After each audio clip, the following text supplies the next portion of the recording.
چین کو بھی یہ بات غالباً سمجھ آ چکی ہے کہ بھئی ہم کشمیر کرتے کرتے بھارت کے ساتھ اپنی کاروباری جو رشتہ داری ہے اس کو اور نہ خراب ہونے دیں، چونکہ چین اب اس سٹیج پر آ گیا ہوا ہے ایپس کے بند ہونے کے بعد اور بہت ساری پروڈکٹس کے بند ہونے کے بعد کہ سلولی اینڈ گریجولی بھارت کے ساتھ اپنے ریلیشن مینڈ کرنے کی کوشش بھی کریں اور اپنا ڈسپیوٹ بھی رکھیں۔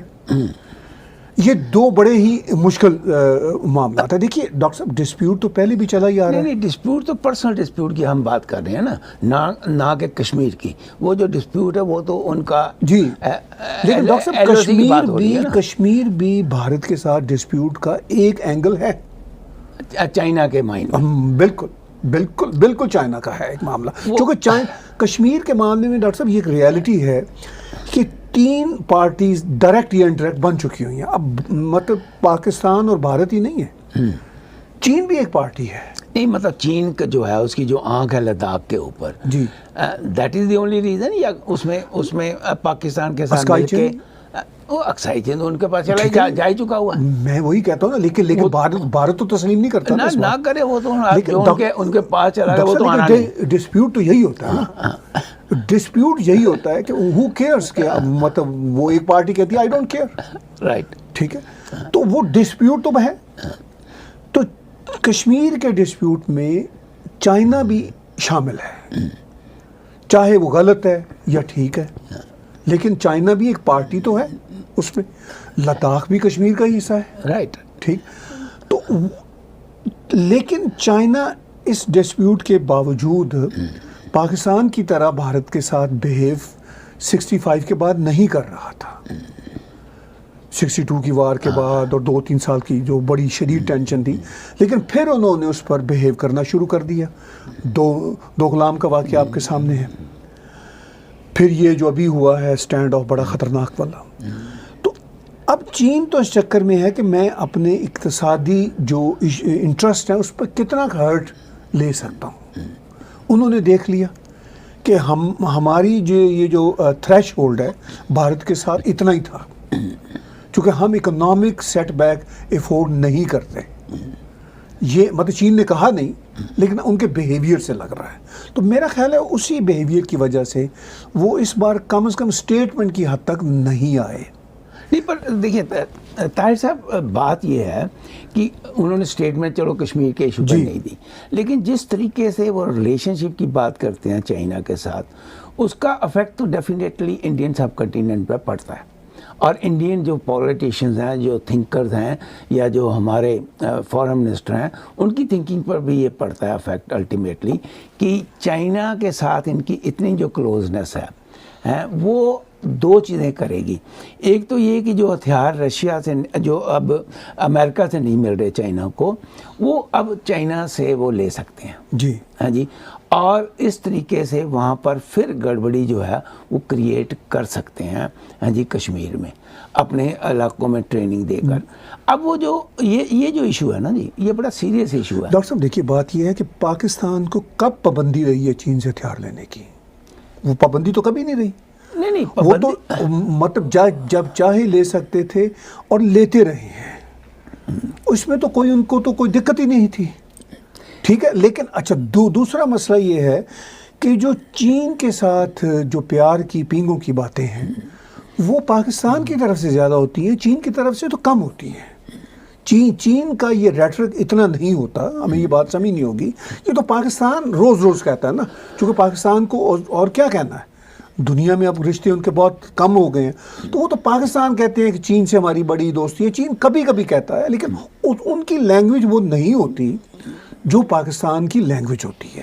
طاہر صاحب، اس میں ایک بات نکلتی ہے کہ کیا اب باجوہ اور قریشی رہ گئے ہیں پولیٹیشین جو کہ بیان دیا کریں گے یا جو ڈیل کیا کریں گے ورلڈ میں، ہاں جی، جو عمران خان کو جو انہوں نے پرائم منسٹر بنایا ہوا ہے، ہاں جی، وہ تو ایسے لگتا ہے کہ جیسے آپ بالکل چپ کر کے بیٹھے ہوئے ہیں۔ نہیں، عمران خان نے وہ بیان جو ہے وہ انڈیا کے اگینسٹ، تو وہ ڈاکٹر صاحب بات یہ ہے کہ قریشی بھی نہیں میٹر کرتے، قریشی بھی کہاں میٹر کرتے ہیں۔ نہیں، میں ہو سکتا ہے آرمی کا پکا پپٹ ہو گیا ہو۔ نہیں، پپٹ ہو گیا ہو کیا مطلب؟ وہ تو پپٹ ہے فار دا پاسٹ 40 ایئرس سے۔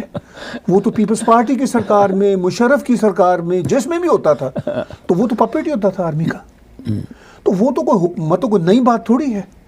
وہ تو مطلب میں ایک سخت لفظ یوز کرنے والا تھا, پپٹ سے زیادہ پپی ہے. لیکن کوئی ایسا مطلب اس میں سیکرٹ تو ہے نہیں کہ پاکستان کی اسٹیبلشمنٹ ہی پاکستان کے ہر کی ایشو کو واچ کرتی ہے, ڈیل کرتی ہے, مانیٹر کرتی ہے اور اس انٹرسٹ کو آگے لے کر چلتی ہے. وہ تو خود بھی یہ اسٹیٹمنٹ دیتے ہیں, لیکن اسٹیٹمنٹس کے لیے انہوں نے پولیٹیکل بندے رکھے ہوتے ہیں. آپ کا کیا حال ہے, ایون پیپلز پارٹی کی حکومت یا مسلم لیگ کی حکومت جو تھی یا جو کئی حکومتیں ان کی عدلی بدلی, تو وہ اس طرح کی اسٹیٹمنٹس کشمیر یا چین کے ساتھ تعلقات یا کسی بھی ملک کے ساتھ تعلقات وہ آرمی سے پوچھے بغیر کرتے تھے. امپاسبل تھا. یہ مسٹر قریشی تو کئی حکومتوں میں رہے ہیں, پولیٹیکل پارٹی سے فرق نہیں پڑتا کوئی ان کو. لیکن مسئلہ یہ ہے کہ اس ساری صورتحال میں عمران خان نے بھی کہا کہ ہمارا اب دا اونلی, انہوں نے ورڈ یوز کیا, friend of all seasons, all Times, all weathers. ٹھیک, لیکن کیا یہ دنیا کو دکھانے کے لیے ہے؟ چونکہ یہ بات ریئلٹی ہے ڈاکٹر صاحب کہ عمران خان جب آئے تھے اس میں باجوار اسٹیبلشمنٹ یہ چاہ رہے تھے کہ ہم چین کے چنگل سے باہر آئیں, لیکن چین کے چنگل سے باہر نہیں آ سکے اس لیے کہ باقی دنیا نے ساتھ نہیں دیا. باقی دنیا نے اس لیے ساتھ نہیں دیا کہ وہ ٹرسٹ نہیں کرتے. مطلب امریکنز, سعودی, گلف سٹیٹس ٹرسٹ نہیں کرتے. بھارت بھی ٹرسٹ کر لیا کرتا تھا, باتوں میں آ جایا کرتا تھا, لیکن جب سے مودی جی آئے ہیں 6 سال سے, شروع میں انہوں نے ٹرسٹ کرنے کی پاکستان کو کوشش کی. نواز شریف کے گھر بھی گئے, سارا کچھ ان آفیشیل وزٹ بھی ہوا, لیکن کوئی فار دا پاسٹ 3 ایئرس تعلقات برے سے برے ہوتے جا رہے ہیں. چونکہ ان کو پتہ چل گیا کہ بھئی یہ میٹر نہیں کرتے, نہ فارن منسٹر پاکستان کا میٹر کرتا ہے, نہ کوئی پاکستان کا پرائم منسٹر میٹر کرتا ہے, کوئی بھی میٹر نہیں کرتا. یہ امن کی آشا واشا تو ایسے ہی بیکار قسم کے کھیل ہیں. یہ تو ڈیفیوز کرنے کے لیے ہوتے ہیں ٹینشن کو, اور پیچھے سے چھرا گھونپنے کے لیے ہوتے ہیں. تو وہ سچویشن چینج ہو چکی. اس وجہ سے میں آج بھی آپ کو دعوے سے کہتا ہوں کہ پاکستان کو امریکہ قبول کر لے, چاہے امریکہ گلف سٹیٹس کے ذریعے قبول کر لے, پاکستان 10 دن لگائے گا چین کے چنگل سے باہر آنے میں. یہ میں آپ کو دعوے سے بتا رہا ہوں, اس لیے کہ چین کا جو جال ہے نا, یہ ہماری انفارمیشن بھی ہے اور ہمیں نظر بھی آ رہا ہے. پاکستان میں جو صورتحال ہے, اتنا ایک فیئر پایا جاتا ہے کہ بھئی ہوگا کیا ہمارا. چونکہ امریکنز جو ان کو مدد دیتے تھے, کچھ اپنی مانیاں کرواتے تھے, امریکن تو وہاں بیٹھتے نہیں تھے. زیادہ سے زیادہ CIA کا ایک اڈا افغانستان بن جاتا تھا, ایک اسلام آباد یا کہیں پہ بن جاتا تھا, وہ اپنے انٹرسٹ واچ کرتے تھے. لیکن چائنیز تو ہر معاملے میں انٹرفیئر کرتے ہیں. صرف انٹرفیئر ہی نہیں کرتے, میں نے سنا ہے کہ چائنیز وہاں پر تھاؤزینڈز کی گنتی میں جو ہیں وہ پاکستان میں, اگر آپ کسی مطلب بڑے شہر میں چلو, کراچی میں, لاہور میں, وہاں پر آپ کو ہر 3rd 4th ایک چائنیز نظر آتا ہے. یہ مجھے میرے پاکستانی جو پیشنٹ ہے وہ بتاتے ہیں کہ وہاں پر اب چائنیز جو ہے وہ باقاعدہ ایسے ہی نظر آنے شروع ہو گئے جیسے یہاں آتے ہیں. اس کا مطلب یہ ہوا کہ وہ کسی نہ کسی طریقے سے اپنے لوگوں کو ان کنٹریز میں پہنچانے کی کوشش کرتے ہیں جہاں پر وہ اپنا پیسہ لگاتے ہیں, جہاں پر بعد میں انہوں نے وہ زمینیں ہڑپ کرنی ہوتی ہیں, ایریاز ہڑپ کرنے ہوتے ہیں. لیکن میرا تعلق پھر وہی ہے کہ چاہے امریکہ ان کو پیسے دے نہ دے, پہلے تو یہ ہے کہ اب تو خیر امریکہ کا کوئی فیصلہ ہونا ہی نہیں ٹل دی الیکشن, تو اب یہ چیز اگلے سال پہ جان پڑی. لیکن اس وقت جو ڈپینڈنسی ہے, کیونکہ سعودی عربیہ نے ہاتھ کھینچ لیا پیسے کا, امریکہ نے ٹوٹل ہاتھ کھینچ لیا, اور کوئی کنٹری ان کو دے نہیں رہا, اس لیے آپ نہیں سمجھتے کہ اکنامک ڈپینڈنسی جو ہے پاکستان کی وہ چائنا کے اوپر بہت زیادہ ہو چکی ہوئی ہے. بلا شبہ یہ بہت ہو چکی ہے ڈاکٹر صاحب. اکنامک ڈپینڈنسی اب تو چائنا پہ ہی ہے, لیکن چائنا پر جو پاکستان کی اکنامک ڈپینڈنسی ہے وہ بھی ریلائبل نہیں ہے.